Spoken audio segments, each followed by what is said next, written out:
Où se trouve la vérité? Qu'est-ce que la vérité? La vérité, c'est quoi? La vérité, c'est quoi? Vous pouvez, c'est pour ça que Paul dit, ne méprisez pas les prophéties. Et mais examiner, quand il dit examiner, il s'adressait déjà aux gens qui étaient supposés normalement avoir l'esprit du Père. Donc, confiez-vous en Dieu et Dieu va vous montrer la vérité. C'est ce que Pilate, il faut comprendre à Christ. Qu'est-ce que la vérité? Qu'est-ce que la vérité? Où se trouve la vérité? La vérité demeure cachée, même aux entités puissantes. Qu'est-ce que la vérité? Vous voulez connaître la vérité, et la vérité va vous affranchir. La vérité fera de vous des hommes libres. Vous ne devez pas ignorer que Christ dit dans, je répète, dans Jean 17, 3, la vie éternelle consiste à te connaître, toi, le seul vrai Dieu. La vérité, c'est qu'il n'y a qu'un seul Dieu, unique, et aucun homme n'a vu Dieu. Aucun homme n'a vu Dieu. On ne peut pas décrire le Père. Tu ne peux pas voir Dieu avec tes yeux humains et rester encore vivre sur la terre. Ce n'est pas possible. Je sais de quoi je parle. Je n'ai pas besoin de lire un livre pour le savoir. Ou bien d'une révélation, je le sais. Tu ne peux pas voir Dieu et revenir vivre sur la terre et mourir. Ce n'est pas possible. La vérité, c'est qu'il n'y a qu'un seul Dieu unique. Et Christ n'est pas Dieu. Il n'a jamais été Dieu. Il ne sera jamais Dieu. Donc je m'adresse à tous ceux qui osent blasphémer en disant que Christ est Dieu le Père. N'espérez jamais que vous allez connaître l'enlèvement un jour. Oubliez ça définitivement. Vous allez ressusciter pour le jugement dernier. Tous ceux qui disent que Dieu remplit trois fonctions en tant que Père, Fils et le Saint-Esprit, croient à la Trinité, vous n'allez jamais connaître l'enlèvement. Vous allez passer au jour du jugement. Tous ceux qui disent que soit ils parlent en langue, mais quelle langue vous parlez, puisque vous ne connaissez pas Dieu? C'est quel Christ que vous connaissez? Un faux Christ qui a pris la place de Dieu, aux yeux bleus. Vous ne connaîtrez jamais le mystère de l'enlèvement. Vous passerez au jugement. Qu'est-ce que la vérité? La vérité, c'est qu'il n'y a qu'un seul Dieu unique. Et Dieu n'est pas ce que vous imaginez. Dieu n'est pas ce qu'on vous enseigne dans vos églises, dans vos maisons, dans vos assemblées, dans vos... Là, sur YouTube, tous ces gens qui sont autoproclamés pasteurs, révérends, bishops, qui n'ont aucune notion, aucune base. Il n'y a plus de pasteur, il n'y a pas d'apôtre. C'est fini. Je dis bien, c'est fini. Le seul vrai pasteur, c'est le Christ, point. Et si vous voulez réellement comprendre, c'est Dieu seul qui est le pasteur. Dieu seul est le seul sauveur. Parce que Dieu le dit d'Ésaïe, je suis le seul sauveur. En dehors de moi, il n'y a point de sauveur. Mais Dieu sauve à travers Christ. C'est-à-dire que quand Christ vient, il vient en tant que sauveur, mais le seul sauveur, c'est Dieu lui-même. Est-ce que vous comprenez? Alors, Christ lui-même dit, sans le Père, il ne peut rien. Donc pour vous sauver, il faut que le Père soit avec lui. C'est le Père qui est le seul sauveur. Christ est l'intermédiaire. Vous voulez quoi? Vous adorez Christ à la place de Dieu. Vous avez reçu un esprit d'égarement, un esprit de rébellion. Vous pouvez vouloir reprendre cette vidéo. C'est votre problème. Vous pouvez ne pas aimer ce message. C'est votre problème.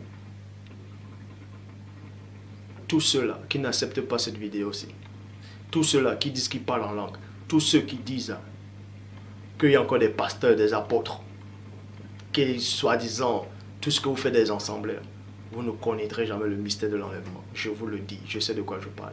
Vous allez mourir, vous allez partir dans le séjour des morts. Et vous allez ressusciter à un moment que vous ne savez pas.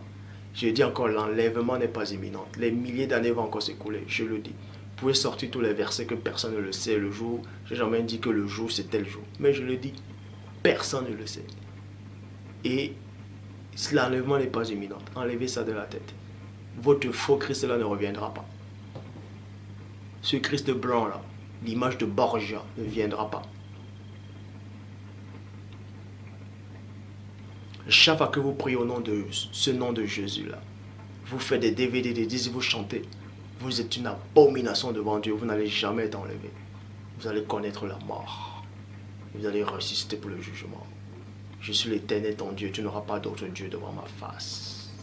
Vous pouvez sortir tous les autres versets qui n'ont aucun sens, aucune notion. Ah, c'est pourquoi, oh Dieu, ton Dieu t'a oint. Et toi, Seigneur, tu as anciennement fondé la terre. La terre sont les œuvres de ta main. Mais vous rigolez quoi? On dit, c'est pourquoi, oh Dieu, ton Dieu, ton Dieu, ton Dieu. Le ton là, ça fait une différence. Christ a été créé par Dieu. Est-ce que vous comprenez? Christ n'est pas l'égal du Père, je le dis. Dieu seul n'a pas été créé. Dieu seul est le seul souverain. Il est le seul maître de toute vie, de toute réalité. Il est l'énergie suprême. Il est au-delà de l'énergie. Il est la source. Oh Père, à toi soit l'honneur, la puissance, le règne.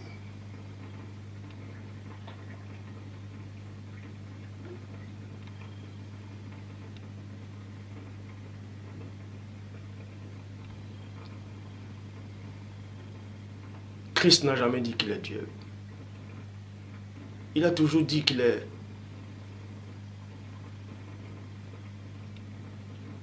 été envoyé par le Père. À chaque fois que vous priez au nom de Jésus, vous êtes une abomination devant Dieu, votre prière ne monte pas. C'est Satan que vous priez. À chaque fois que vous chantez sur ce nom-là, vous adorez Satan, je le dis. Et arrêtez une bonne fois pour toutes de dire qu'il faut invoquer le sang du Christ. Paul dit dans 1 Corinthiens, chapitre 15, verset 50, ce que je dis, frère, c'est que la chair et le sang ne peuvent hériter le royaume de Dieu. Vous croyez que Christ dans le ciel, il a le sang rouge et qu'il faut invoquer ce sang pour vous purifier? N'importe quoi. Manque de connaissance. Vous avez sorti des versets qui ne tiennent pas la route. Un sang éternel.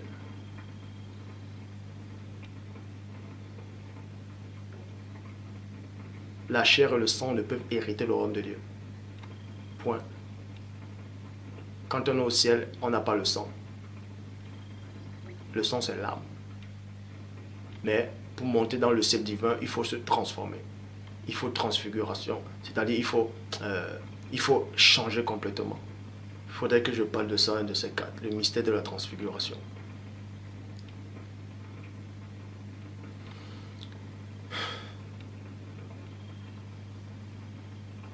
J'en ai terminé. Le message d'aujourd'hui a pour but de... Peu importe ce qu'on racontera sur le Christ. Si on vous dit qu'il s'est marié, tout ça là, moi je vous le dis. Je connais le vrai Christ. Je sais qui il est. Et Christ n'est pas l'image qu'on vous a présentée là. Ce blanc là, ce faux juif là, qui soi-disant qu'il y avait en Palestine, là, qu'on vous dit il y avait 2000 ans. Christ n'est pas arrivé il y a 2000 ans. C'est faux. Les textes originaux ne sont pas en hébreu et en grec. Je le dis.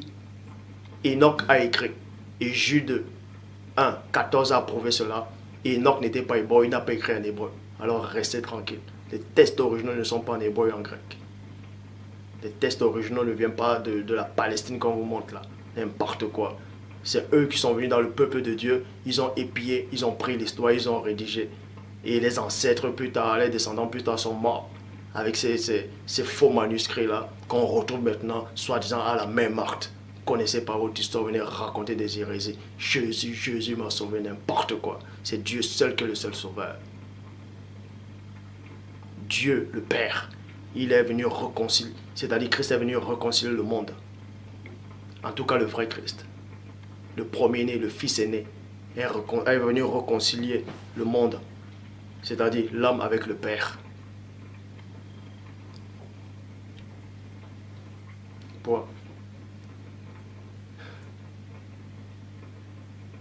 Christ lui-même est soumis au Père. Donc arrêtez votre divagation. Christ n'est pas Dieu. Il n'est pas l'égal de Dieu. Dieu a créé le Christ, je le dis. Au départ, Dieu était tout seul. Dieu n'a même pas besoin d'être seul. Il se suffit à lui-même.